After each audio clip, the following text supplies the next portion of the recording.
வலுப்பெற்று வரும் குறைந்த காற்றழுத்த மண்டலம் எதிர்வரும் நாட்கள் தொடர்பில் அவசர எச்சரிக்கை. நாமலின் பேரணி மேடையில் கைத்துப்பாக்கியுடன் முன்னாள் எம்பி வெடித்த சர்ச்சை. பாராளுமன்ற உறுப்பினர் சதுர களப்பத்தில் லஞ்ச ஊழல் விசாரணை ஆணைக்குழுவில் முன்னிலை. ஆதாரங்களுடன் மீண்டும் சஜித் முன்வைத்த விடயங்கள். போலீஸ் ஆணையை மீறி மரக்கடத்தில் ஈடுபட்ட கும்பல். தொல்லியல் பெயர் பலகைகளை அகற்றி ஒருவர் கைது, 7 சந்தேக நபர்கள் அடையாளம். வடக்கு கிழக்கில் 2500 புதிய வீடுகள், அரசு தரப்பின் மகிழ்ச்சியான அறிவிப்பு. இனி வீதிக்கு தகுதி சான்றிதழ் கட்டாயம், சாரதிகளின் போதைப்பொருள் பயன்பாட்டை கண்டறியவும் புதிய திட்டம். உயிர்த்த ஞாயிறு தாக்குதல், பிரித்தானியாவில் தஞ்சம் கோரிய இலங்கையர். விடுதலை புலிகளை மீண்டும் உயிர்ப்பிக்க முயற்சி, இலங்கை பெண்ணின் விசாரணையில் முக்கிய நடவடிக்கை. வரவு செலவு திட்டம் தோல்வி, ஈழ மக்கள் ஜனநாயக கட்சியும் திட்டமிட்டதாக ஊர்காவற்றுறை தவிசாளர் குற்றச்சாட்டு. ஆசி செனட் சபைக்குள் பரத அணிந்து வந்த பெண்ணால் சர்ச்சை. வலுப்பெற்று வரும் குறைந்த காற்றழுத்த மண்டலம் காரணமாக இன்று முதல் எதிர்வரும் நாட்களில் மழை அதிகரிக்கும் என எதிர்பார்க்கப்படுகின்றது. அதன்படி வடக்கு, வடமத்திய, கிழக்கு, தென், ஊவா மற்றும் மேல் மாகாணங்களில் 200 மில்லிமீட்டருக்கும் அதிக மழை பெய்யக்கூடும் என உத்தியபூர்வமாக அறிவிக்கப்பட்டுள்ளது. மழையுடனான நிலைமை இன்று முதல் அடுத்த சில நாட்களுக்குள் அதிகரிக்க வாய்ப்புள்ளதாக வளிமண்டலவியல் திணைக்களம் தெரிவித்துள்ளது. நாட்டின் ஏனைய பகுதிகளில் பிற்பகல் 1 மணிக்கு பின்னர் மழை அல்லது இடியுடன் கூடிய மழை ஏற்பட வாய்ப்புள்ளதாக அந்த திணைக்களம் குறிப்பிட்டுள்ளது.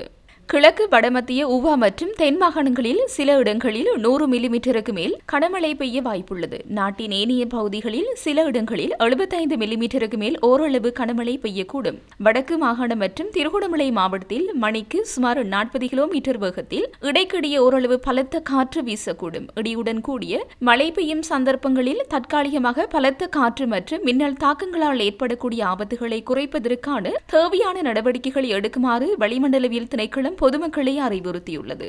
அதிக மழையின் காரணமாக வெள்ளப்பெருக்கு ஏற்படும் அபாயம் இருப்பதாகவும் நீர்ப்பாசன திணைக்களம் அறிவித்துள்ளது. இன்று முதல் 30ஆம் தேதி வரையில் வெள்ளப்பெருக்கு அபாயம் இருப்பதால் முன்கூட்டிய எச்சரிக்கையை கருத்தில் கொண்டு மக்கள் அவதானத்துடன் இருக்குமாறும் அறிவுறுத்தப்பட்டுள்ளனர்.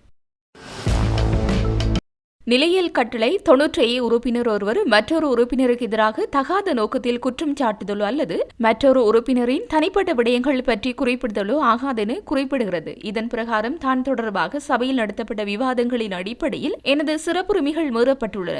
நான் விடயங்களை முன்வைக்கும் போது நான் பொய் சொல்வதாக குற்றம் சாட்டப்பட்டேன் என்றாலும் நான் உண்மையையே முன்வைத்தேன். நான் பொய் கூறவில்லை.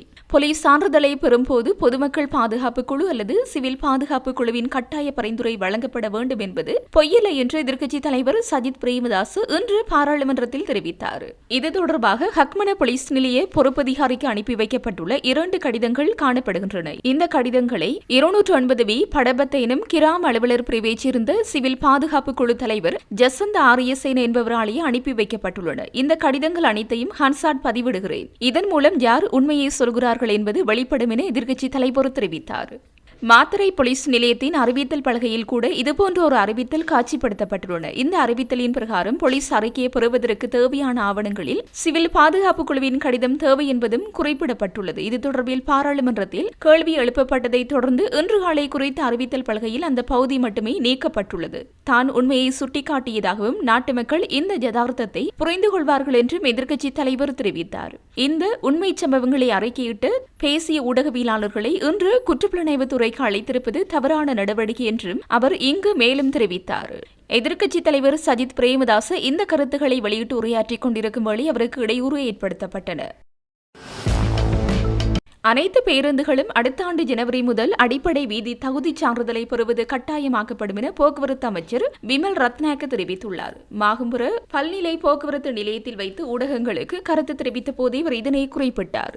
அத்துடன் வீதி தகுதி பரிசோதனை ஆண்டுதோறும் மேற்கொள்ளப்பட வேண்டும் என்றும் ஒவ்வொரு பேருந்தும் அதிகாரப்பூர்வ சான்றிதழை பெற வேண்டியது அவசியம் எனவும் அவர் தெரிவித்துள்ளார். மேலும் சான்றளிக்கப்பட்ட சோதனை மையங்களில் பேருந்துகளை பரிசோதிக்க வேண்டும் என்றும் அவர் வலியுறுத்தினார். இந்நிலையில் பயணிகள், பேருந்து சாரதிகள் மற்றும் மற்றும் நடத்துனர்கள் மத்தியில் போதைப்பொருள் பயன்பாட்டை கண்டறியும் நோக்கத்துடன் வடிவமைக்கப்பட்ட நடமாடும் பரிசோதனை பேருந்தொன்றை தேசிய போக்குவரத்து மருத்துவ நிறுவனம் மாகும்புர பல்வகை போக்குவரத்து நிலையத்தில் அறிமுகப்படுத்தப்பட்டுள்ளது. போக்குவரத்து அமைச்சர் விமல் ரத்நாயக்க தலைமையில் இந்த புதிய முன்முயற்சி தொடங்கி வைக்கப்பட்டது. இந்த நடமாடும் பிரிவு நாடு முழுவதும் உள்ள பயணிகள் பேருந்துகளில் பணிபுரியும் சாரதிகள் மற்றும் நடத்துனர்களுக்கு திடீர் சோதனைகளை மேற்கொள்ளும் என தெரிவிக்கப்பட்டுள்ளது. கடமையில் இருக்கும் போது போக்குவரத்து ஊழியர்கள் போதைப் பொருட்களை பயன்படுத்தியுள்ளனரா என்பதை கண்டறிய இந்த பரிசோதனைகள் உதவும். ஓட்டுநர்கள் மற்றும் நடத்துனர்களின் கணிசமானோர் போதைப் பொருளுக்கு அடிமையாக இருப்பதாகவும் இத்தகைய நபர்களின் அலட்சியமான நடத்தை காரணமாகவே பயணிகள் பேருந்து விபத்துகளில் கிட்டத்தட்ட 53% ஏற்பட்டுள்ளதாகவும் போக்குவரத்து அமைச்சர் விமல் ரத்நாயக்க வலியுறுத்தினார். தொழில்சார் தரங்கள் மீட்டெடுக்கப்படாவிட்டால் பேருந்து தொழில் சரிவை நோக்கிச் செல்லும் அபாயம் உள்ளதாகவும் அவர் எச்சரித்தார். மாகும்புர நிலையத்தில் நிறுத்தப்பட்டுள்ள நடமாடும் பேருந்தில் ஓட்டுநர்கள் தங்கள் வேலையை தொடங்கும் முன்னர் போதைப்பொருள் பரிசோதனைக்கு உட்படுத்தப்பட வேண்டும் என தெரிவிக்கப்பட்டுள்ளது.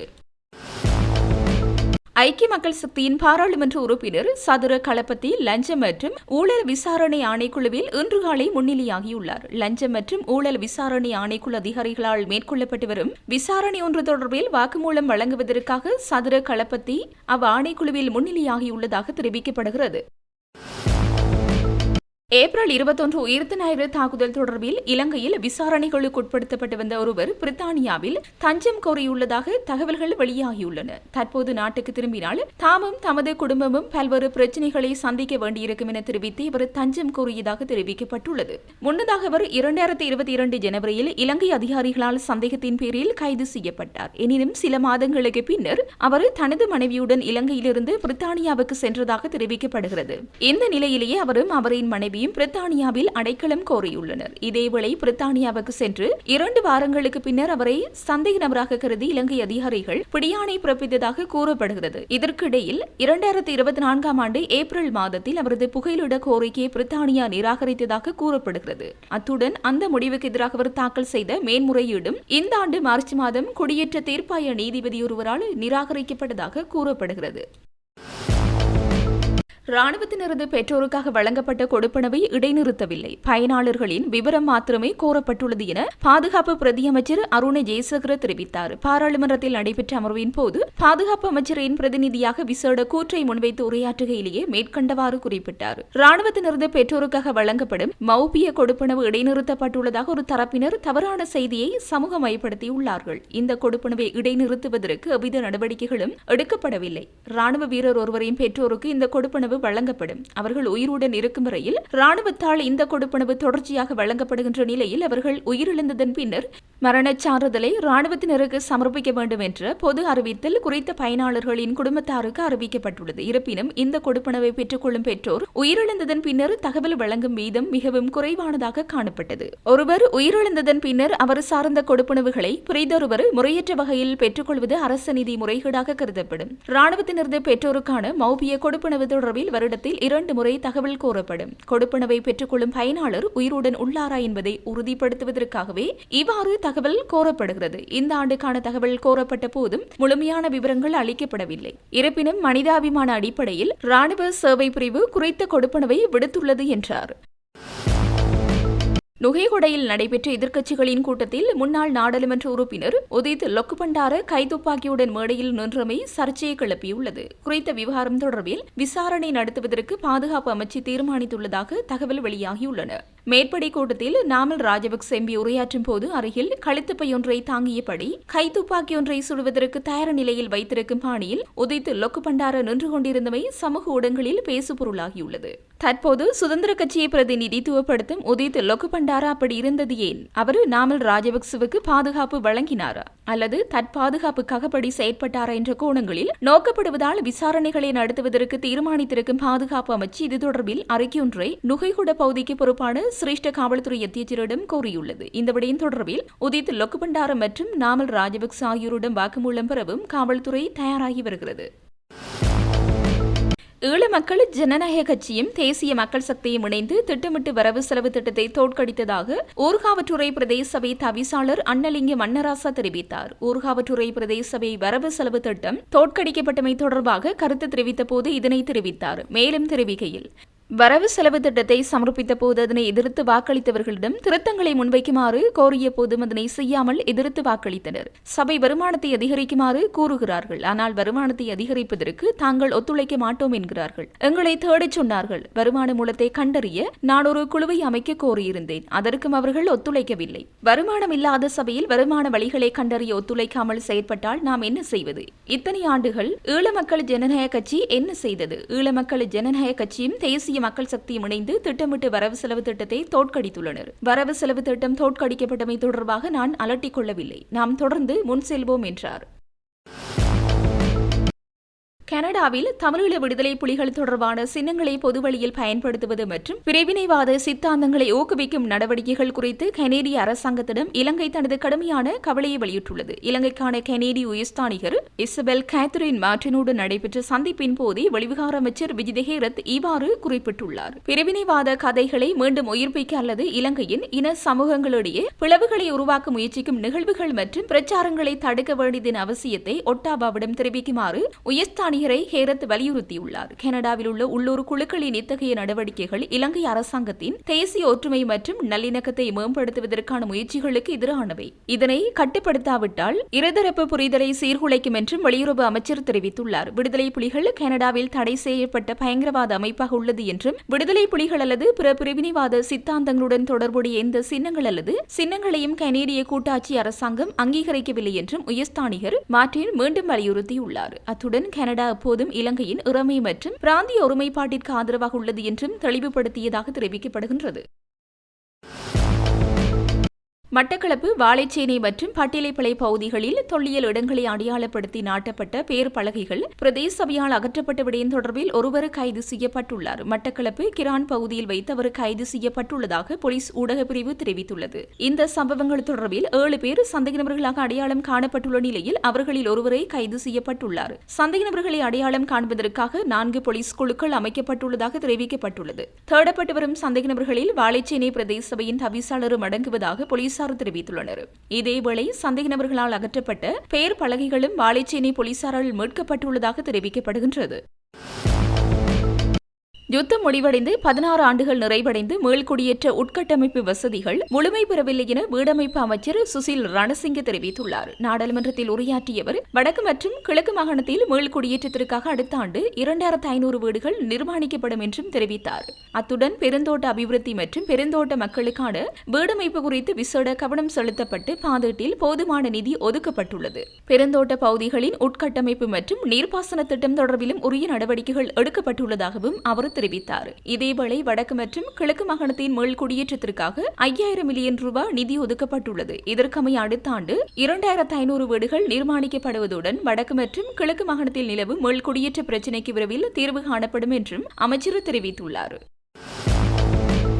வவுனியா ஹொரவப்புத்தான வீதியில் அமைத்திருந்த லத்ரனியல் காட்சியறை இன்று காலை 9:45 மணியளவில் தீப்பரவலுக்குள்ளாகி முழுமையாக எரிந்தது. காட்சியறையின் மேல்தளத்தில் மின்னொழுக்கில் ஏற்பட்டதாக சந்தேகப்படும் தீயே இந்த காட்சியறை முழுமையாக எரிந்தமைக்கு காரணம் என கூறப்படுகின்றது. தீப்பரவல் ஏற்பட்டு சில நிமிடங்களில் மாநகர சபை தீயணைப்பு பிரிவு வருகை தந்து தீயை அணைப்பதற்கு முயற்சித்த போதிலும் அது கட்டுக்கிடங்காமல் தீப்பரவல் ஏற்பட்டிருந்தது. இந்நிலையில் அங்கு குழுமிய பொதுமக்களும் இணைந்து தீயை முழுமையான கட்டுப்பாட்டுக்குள் கொண்டுவர சுமார் 1.5 மணி நேரமாக முயற்சித்தனர்.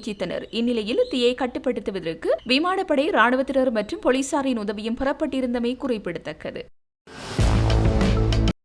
சாவகச்சேரி பகுதியில் சட்டவிரோதமாக மரக்குற்றிகளை ஏற்றிச் சென்ற லொரியொன்றில் பயணித்தோர் போலீஸ் ஆணையை மீறி தப்பிச் சென்றுள்ளனர். குறித்த லொரியை சாவகச்சேரி சங்கப்பட்டி வீதி தடையில் வைத்து நிறுத்துவதற்கு போலீஸ் அதிகாரிகள் முயற்சித்துள்ளனர். இருப்பினும் லொரி உத்தரவை மீறி அவ்விடத்திலிருந்து தப்பிச் சென்ற நிலையில் பின்னர் 2 போலீஸ் அதிகாரிகள் மோட்டார் சைக்கிளில் லொரியை பின்தொடர்ந்துள்ளனர். அதே நேரம் வீதியில் பயணித்த கெப் வண்டியொன்றில் இருந்த குழு ஒன்றும் போலீசாருக்கு உதவ முன்வந்தது. பின்னர் வேன் ஒன்று அங்கு பிரவேசித்த நிலையில் போலீஸ் மோட்டார் சைக்கிள் மற்றும் கெப் வண்டிக்கு இடையூறு விளைவித்ததன் மூலம் லொரியில் சென்றவர்கள் தப்பிச் சென்றுள்ளதாக கூறப்படுகின்றது. இதனால் லொரியை துரத்தி சென்று போலீசாரால் அதில் பயணித்தோரை கைது செய்ய முடியவில்லை. இதனைத் தொடர்ந்து சாவகச்சேரி போலீசார் மேற்கொண்ட விசாரணைகளில் குறித்த லொரியில் தேக்கு மர குற்றிகள் கடத்தப்பட்டமை தெரியவந்துள்ளது. அத்துடன் போலீசாருக்கு இடையூறு ஏற்படுத்திய வேனில் இருந்தவர்கள் லொரியில் பயணித்தோரின் அறிவித்தலின் பேரில் அங்கு பிரவேசித்தவர்கள் என்பதும் விசாரணைகளில் தெரியவந்துள்ளது. இவர்கள் நீண்டகாலமாக இவ்வாறான சட்டவிரோத மரக்கடத்தல் நடவடிக்கைகளில் ஈடுபட்டு வரும் குழுவினரின் அடையாளம் காணப்பட்டுள்ளதாகவும் இது தொடர்பில் மேலதிக விசாரணைகள் மேற்கொள்ளப்பட்டு வருவதாகவும் போலீசார் தெரிவித்தனர். தமிழீழ விடுதலை புலிகள் அமைப்பை மீண்டும் உயிர்ப்பிக்கும் முயற்சிகளில் ஈடுபட்டதாக கூறப்படும் இலங்கை பெண் ஒருவர் இந்திய வாக்காளர் அடையாள அட்டையை வைத்திருந்தமை குறித்து இந்திய ஊடகங்கள் செய்தி வெளியிட்டுள்ளன. இந்திய நடைமுறையாக்க இயக்குநரகத்தை மேற்கோள் காட்டி குறித்த செய்தி வெளியாகியுள்ளது. சென்னையில் பதிவு செய்யப்பட்ட செயலில் உள்ள இந்திய வாக்காளர் அடையாள அட்டையை வைத்திருப்பதாக நடைமுறையாக்க இயக்குநரகம் தமிழக தலைமை தேர்தல் அதிகாரிக்கு தெரிவித்துள்ளதாக கூறப்படுகிறது. இதன்படி குற்றம் சாட்டப்பட்ட லட்சுமணன் மேரி பிரான்சிகா இலங்கை பிரஜை அடையாள அட்டை, இந்திய வருமான வரித்துறையால் வழங்கப்படும் நிரந்தர கணக்கு எண் அட்டை மற்றும் இந்திய கடவுச்சீட்டு உள்ளிட்ட இந்திய ஆவணங்களை மோசடியாக பெற்றுள்ளார். இருப்பினும் கிட்டத்தட்ட 4 ஆண்டுகளுக்கு முன்பு மேரி பிரான்சிகா வெளிநாட்டவர் என்ற அடையாளம் காணப்பட்ட போதிலும் அவரது வாக்காளர் அட்டை செயல்பாட்டில் உள்ளதாக கூறப்படுகிறது. முன்னதாக வங்கி மோசடி செய்ததாக கூறி மும்பைக்கு சென்ற போது சென்னை விமான நிலையத்தில் மாநில காவல்துறையினரால் அவர் கைது செய்யப்பட்டார். இந்நிலையில் நவம்பர் 21ஆம் தேதி தலைமை நிர்வாக அதிகாரிக்கு மத்திய நிறுவனம் அனுப்பிய அதிகாரப்பூர்வ தகவல் தொடர்பில் அவர் முதலில் வாக்காளர் அடையாள அட்டையை எவ்வாறு பெற்றார், பின்னர் அதை அவர் அடையாள அட்டை மற்றும் இந்திய கடவுச்சீட்டு போன்ற கூடுதல் சான்றுகளை பெற பயன்படுத்தினார் என்பதை ஒரு அறிக்கையில் விவரித்துள்ளது. மேலும் மோசடி வாக்குப்பதிவு குறித்து விசாரித்து தொடர்புடைய சட்ட விதிகளின் கீழ் ரத்து நடைமுறைகளை தொடங்குமாறு தேர்தல் ஆணையத்தை நடைமுறையாக்க துறை வலியுறுத்தியதாகவும் இந்திய ஊடகங்கள் தெரிவித்துள்ளன. ஆஸ்திரேலியாவின் செனட் சபைக்குள் தீவிர வலதுசாரி செனட்டர் பவுலின் ஹான்சன் பர்தா அணிந்து சபைக்குள் நுழைந்ததால் அவை நடவடிக்கைகள் நேற்று 1 மணி நேரத்திற்கு ஒத்திவைக்கப்பட்டது. அவர் சபைக்குள் முகமறைப்பை அகற்ற மறுத்துவிட்டமையால் இந்த நிலை ஏற்பட்டதாக கூறப்படுகிறது. இதனைத் தொடர்ந்து நேற்றைய அமர்வில் இருந்து அவர் நாள் முழுவதும் விலக்கி வைக்கப்பட்டதாக தெரிவிக்கப்படுகிறது. அவரது செயல்களை அனைத்து கட்சிகளின் செனட்டர்களும் பரவலாக கண்டித்துள்ளதோடு செனட்டர் பவுலின் ஹான்சனின் செயல் அவமரியாதைக்குரியதென பிற செனட்டர்கள் விமர்சித்துள்ளனர். தேசிய பாதுகாப்பு அபாயங்கள் மற்றும் பெண்கள் தவறாக நடத்தப்படுவதை முன்னிலைப்படுத்தவே பர்தா அணிந்திருந்ததாக பவுலின் ஹான்சன் தெரிவித்துள்ளார். இந்த சம்பவம் பல்வேறு தரப்பிலிருந்து பரவலான விமர்சனங்களை கொண்டு வந்துள்ளது.